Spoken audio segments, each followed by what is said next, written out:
heard commissions of inquiry, presidential commissions of inquiry and so on. Clearly, there's a lot of debate going on, not only in the coffee shops of Sri Lanka, but everywhere, in party political offices, in legal offices, and so on and so forth. So let's put that to a rest, shall we, and find out a little bit more about these commissions of inquiry. We've got the perfect person right here, Mr. Harshana Nanakara, who is, of course, an attorney at law. Very good evening to you, Harshana. Good evening, Faraz. I love the braces. You've outdone me. Feelings are mutual. It's nice one too. It's nice, that one. But anyway, we're not here to discuss the merits of your braces or mine. But what we are is, I'd like to first ask you, what is political victimization then? Well, I mean, how I would understand it, since there's no legal definition as such, is factually, if some certain actions have been taken, simply motivated by political reasons and nothing else, but completely out of the due process system or the method of doing things, so to target an individual, we might be able to, it's political victimization. So to target people involved in politics and to investigate them or give them a hard time, where there is no other reason, devoid of fact. No other reason other than the malice. Right. So it's sort of with some form of malice, political malice. Yeah, maybe. yeah. All right. Now that this government is looking at political victimization issues, would it be fair to say that obviously they're looking at not themselves, they're looking at the previous law, okay? So would it be fair to say then that the Honorable Attorney General's office has also been dragged in through this mire of political victimization, and that the Attorney General in that time has acted at the whim, fancy, and for the political benefit of some government? Oh my God, Faraz, you hit the nail on the head, so to speak, because in order to answer your question, I'll have to explain everything. So please bear with me a minute on this. Okay. Now, as you know, this Commission on Political Victimization, which I will call the Upali Aberatna Commission, because he was the chairman of that particular commission, to differentiate from other commissions. Now it was appointed to look into political victimization that has taken place between 2015 January and 2019 November. That is the Yahapalana period. So they did publish a gazette also. Right? In that gazette they say these are government servants, Triforce servants, or any other authority who are government servants, you can look into if they are politically victimized. Now, under the normal criminal law and the procedure and the system, it doesn't matter which police investigates, whether it's FCID, CID, or just a police in Anuradhapur, it doesn't matter. When the file is investigated, if it's a serious matter, the file goes to the Attorney General. Then one officer will look at all the evidence available, then call for clarifications. Then if he's satisfied there's enough evidence for a case, he put it to his supervising officer. Then the supervising officer has to agree with the junior officer that there's facts and evidence available. Then it has to go to the authorizing officer at the Aegis department, the head of the criminal division. So when an indictment or a charge sheet, that's the name you give a charge sheet in the High Court, comes out, it's a well-considered decision and a process, vetted at least at 3 different levels. So in this commission, most of the recommendations are coming from applications of those who already have cases in high courts on the basis of indictments. So if they are claiming they are being politically victimized, as I told you, it doesn't matter who investigates. Only AG can file action. So now the commission is recommending AG should withdraw some of these indictments. So if AG concedes to that request and withdraw the indictments, then obviously AG is accepting he was also a party to politically victimized people. But the last bit is he has not done so yet. So we have to wait and see. So the operative word there would be if. If he withdraws. If he withdraws. But I now have to go, I know you legal people also love the fact that you must start at the beginning. And I think we've just missed one little step. And that is what about this committee that was seated, just we call it the Temple Trees Committee. Yeah, okay. Right, and I think Mr. Victimization was the head of that little committee. Now, this little committee was in the habit of looking into various cases and then sending it along to to a newly created unit called the FCID. Now, my question is this. This committee has clearly spent a lot of money and expended resources. I'd like to know whether there is anywhere an authority, an authorization to spend this money. Public money. Public money. Yours, mine, and everybody else's. Yours too out there. You know, so, because remember when we had the Silreddy case and all that business, they said, oh, it was out of due process, procedure and all that. Well, it seems to me, in my non-legal and public mind, that before you can spend any money, public money, you need to have an authority to do so.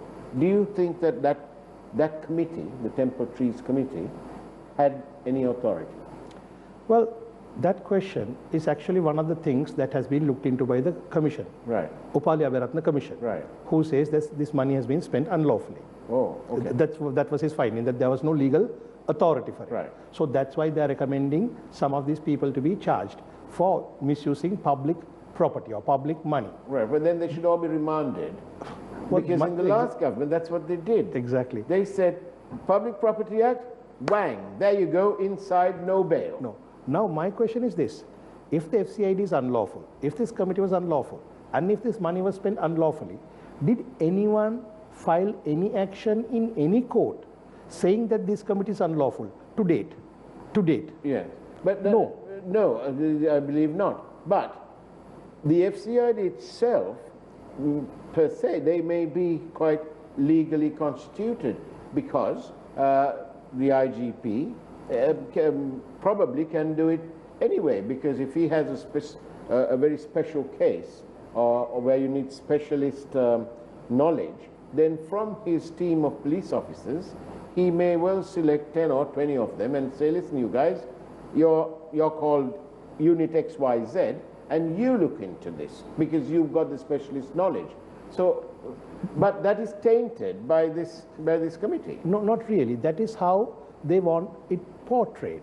Because remember, while all that committee did, now, if somebody is saying the committee is unlawful or the FCID is unlawful, I'm not going to accept it till one of our courts of law properly constituted declare it to be so. Right. But let me tell you what that committee did. Because in the nature of political victimization or complaints against powerful people were not forthcoming. So you have to give them an anonymous way of complaining, Yeah. which they did to this committee. Yeah.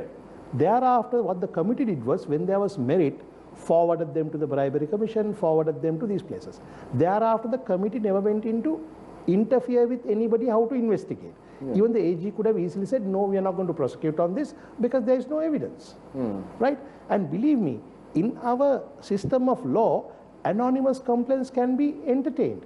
Most of the drug offences, the first note the investigating officer puts on his field note, on an anonymous tip received, I toured this area. Then I came across these drugs. My problem, though, Harshana, is that this committee seemed to be acting selectively.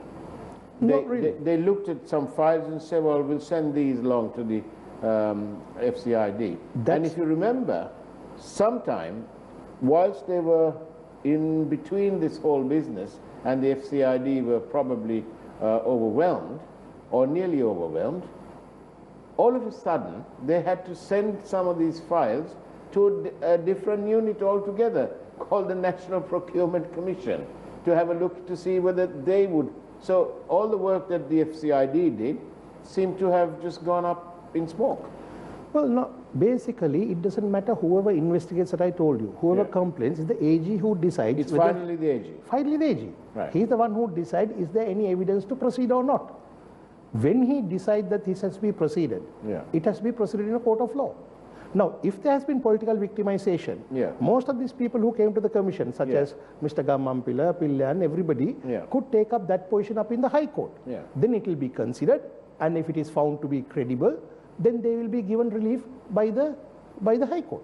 But without taking such a defense in the High Court, coming and taking that defense in a one-sided commission, if I may say so, is a way of trying to avoid the proper due process in the court of law.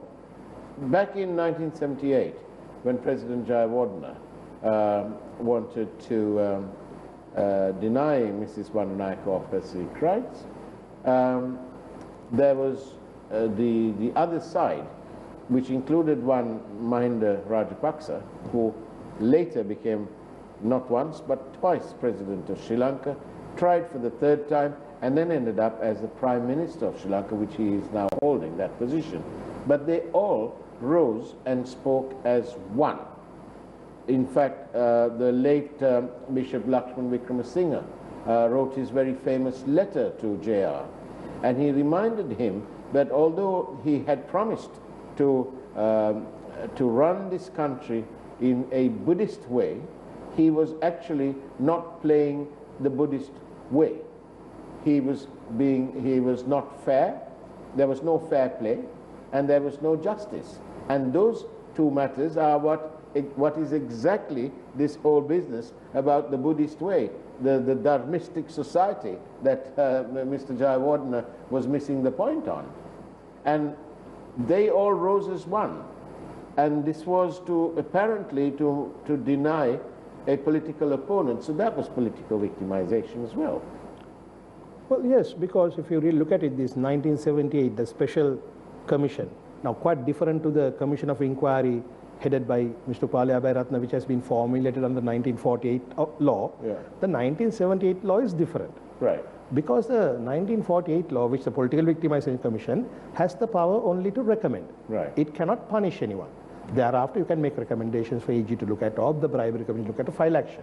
But the 1978 law was designed by J.R. Jayawardena, as you rightly put it out, with a target to curtail or abolish the civic rights of Sirima Bandanayake, because she was a tough opponent in the coming election. And Harshna, let me please remind you what happened some years later when Chandrika Kumaratunga came into power. In Parliament, they wanted to cancel out what the UNP had done. Do you know that the entire UNP didn't vote, excepting one? And he was given special permission because it was his mum, Anru Bandanayake. So obviously the UNP didn't believe on the merits of what happened. It is irrelevant that Chandrika's party had such a big majority in Parliament and so on, and that it could have been passed anyway. That's not the point, though. If the UNP believed in that principle, then they should have stood their ground and voted against that bill. Exactly. Now, this is why I don't want the public to see this as just political parties and party politics. Because whenever somebody is in power, they want to stifle the opposition as much as they can by establishing whatever the laws they can. As we know how Sirima's civic rights were disabled. But we should look at this in a way as a threat to rule of law, democracy and the independence of the judiciary. Because the Political Victimization Commission is recommending the AG to withdraw the cases of, say, Pillayans, then Uday Gammampilas, when this commission does not even have the mandate to hear private complaints from persons. The Attorney General, the Honorable Attorney General, informed Upali Abeyratne's commission in writing, at least for 70 of these cases, you don't have the mandate because these are private individuals. Because the Gazette says very clearly you have to be a government servant or a member of Triforces. Yes, and what was the, because a person who's, shall we just say, in the news for all the wrong reasons, was also giving evidence. And there was some members of Parliament, I think from the party that you favor, the NPP, in Parliament, raised this issue and said, why is that man being allowed to give evidence before in this Commission of Inquiry? Not only us, it was raised by the Attorney General. He sent two of his senior most officers. He informed the commission in writing. So has that now been struck off the commission? Commission did not even allow these two senior DSJs to make an application based on that. It was not entered in. In my life, it's the first time I have seen where AGS didn't even get a hearing on the issue. It certainly looks like the Supreme Court are going to be having their work cut out. That's what I think. But let's find out from Harshan and Anekara after we see what's in store for all of us with the headlines for tonight's Primetime News.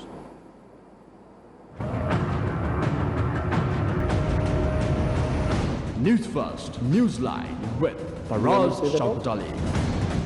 And very good evening and welcome back to Newsline Live. We're talking about political victimization. Now, sometimes it seems to be that these things have become almost a joke. So let me ask the question. Now that, you know, it looks like you can have political victimization commissions for anything, right? Provided that the president calls for it, right? And nobody else can call for it. The president can call Only the president. Yeah. But that's a good thing, because otherwise you might have people like the alleged police officers who attacked finally a law student, Megara Gunratna, that they might suddenly say, well, you know what, we've been politically victimized. Or is it just, am I just going No, you're not exaggerating. You're not going overboard anyway.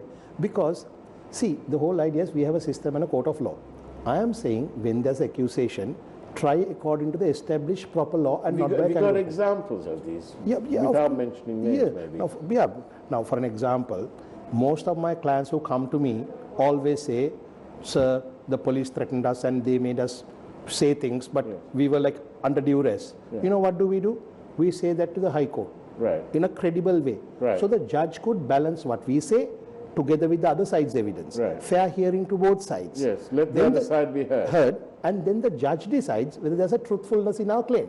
So and why can't these people who are before courts now and who are now trying to get away with it or slide away from it, slip sliding away, you know. Yeah. Exactly my point. Why can't they do that? Why can't they go to court? Exactly my point, Faraz, because now, as I was telling you, to continue to finish it off, and if we successfully say that we were being unfairly framed with wrong evidence, not only the judge will release us, he will order the investigating officer also to be prosecuted for offences. So, whatever you can do from a high court, they are not willing to go to the high court. They want to bypass the high court, hide behind a commission, and then come and tell their story. And most of these people who came to this commission, who have high court cases, high profile names, none of them took up that defense in the high courts. So therefore, even those who attack Megara might say, yeah, we were politically victimized, so appoint a commission, get him off. I don't want to mention names, but in one of these cases, you know, there was this famous Vidya, her gang rape of Vidya. Now, I have not brought the details to give in details, but in that, during the investigation, it transpired the main accused, one Swiss Kumar or Swiss Tony, was allowed to escape the country. They came across a particular police officer, apparently who has allowed or facilitated his escape. And at that time, the Honorable Attorney General very famously said, we will investigate and we will make sure that he will be arrested and prosecuted. And so was he. And this commission, if I'm not mistaken, has recommended even that as a political victimization, and that he should be allowed to walk free with the AG withdrawing indictment. So this is the nature of the complaints before this commission. But can I put it this way to you? You know, some of these people are already before the courts and indictments being served and so on. Correct. Now, if that whole process found life at Temple Tree's committee, and if they were fiddling around by talking to the judges and doing whatever, if, you know, don't miss this word, if, right? It's almost hypothetical. I don't know. We need to find out. If they had fiddled around and tweaked it, and, you know, somebody phoned and said, you know what, you know, you need to look at this one, forget about the other, but look at this one. And that, to me, sullies the sanctity of the law. Well, the operative word is if. Now, if I am telling you, if somebody has intervened with the due process of the law, as attorney at law, I don't care whether that person is from my political party or somebody else's. They must have the fullest blow of the law. But it must be investigated and heard impartially by a properly constituted court of law. That is number one. So if they have done something wrong, again, they must have done something wrong known to the law of the land. Number two, if they've interfered with evidence, yes. But then what is the place for that position to be taken up? It will be during the trial in the High Court. And also, there are many claiming the committee is unlawful, many claiming public funds were misappropriated. Has any courthouse ever declared that the committee was unlawful or the FCID is unlawful? No. Have they ever filed an action against this committee, which they should if they think that is the case? But for my part, as I told you earlier, anonymous complaints can be received. If I'm not mistaken, I think somebody did go to court about the FCID, and I think that matter is still before the courts. So that means the court has not given a ruling. Yes. So it's in abeyance yet. So all I'm saying is, let them proceed. All I'm trying to say is this: it doesn't matter who make the complaint. It doesn't matter who give a call. Who give a call. But if there's no evidence, AG should not file indictment. But what about if, you know, these people have, there have been claims in certain cases, especially in one high-profile thing, and that gentleman, that man, Ranjan Ramanayake, is behind bars on slightly different matter. But, you know, in one of those things, he claims that some of these judges were spoken to, and so on. I don't want to mention any particular case, but that these judges were spoken to and so on. What on earth are these judges doing talking to a man who is not, Ranjan Ramanayake, of course, is not part of that whole proceeding? And so don't you think that they have to go through that? Well, you know, the claim that he made. He's made a claim. Well, I would like the public, not you, but to listen to those tapes over and over again. Right. There's no rule of law saying judges can't speak to anybody else. They can. But what they speak matters. Yeah. The contents do matter. Yeah. Judges are human too. They will talk to friends. Judges do talk to me, and probably they'll talk to you. But the contents you must look at. Right. An entire Ranjan Ramanayake episode, I'm not trying to justify. No, I'm just picking it out as an example because of this Temple Trees Committee. Yeah. This is the damage Ranjan Ramanayake did. Right? This is the damage he did. But however, now I'm not denying for a moment, right? There are one or two bad eggs in our system or judiciary or for that matter anywhere else. There must be at least one or two. But that is not to say that our judiciary is unreliable. That is not to say our judiciary is not independent. Actually, we are one of the most independent and the best systems we have. Our judiciary, I trust them. As attorney at law, I see this. Yeah. So I trust it. But do you have to say that because otherwise you lose all your cases? Not really. I started the sentence by saying there are one or two bad eggs. Now about Mr. Upali Aberatne, who was in this commission. Yeah. Those who in the fraternity know. Yeah. And the others could read Victor Ivan's book. If they are reading Sinhalese, it's called Nonimi Aragalaya. Right.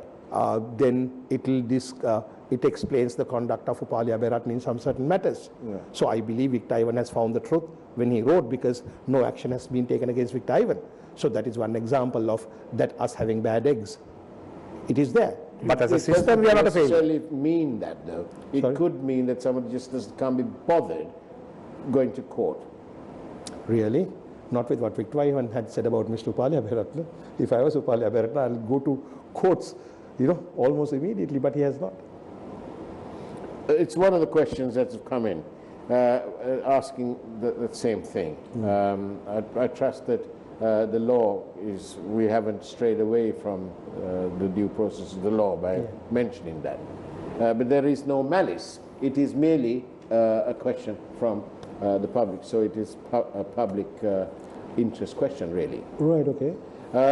But what is, surely potential investors into this country and so on are all going to sit back and watch this drama going on.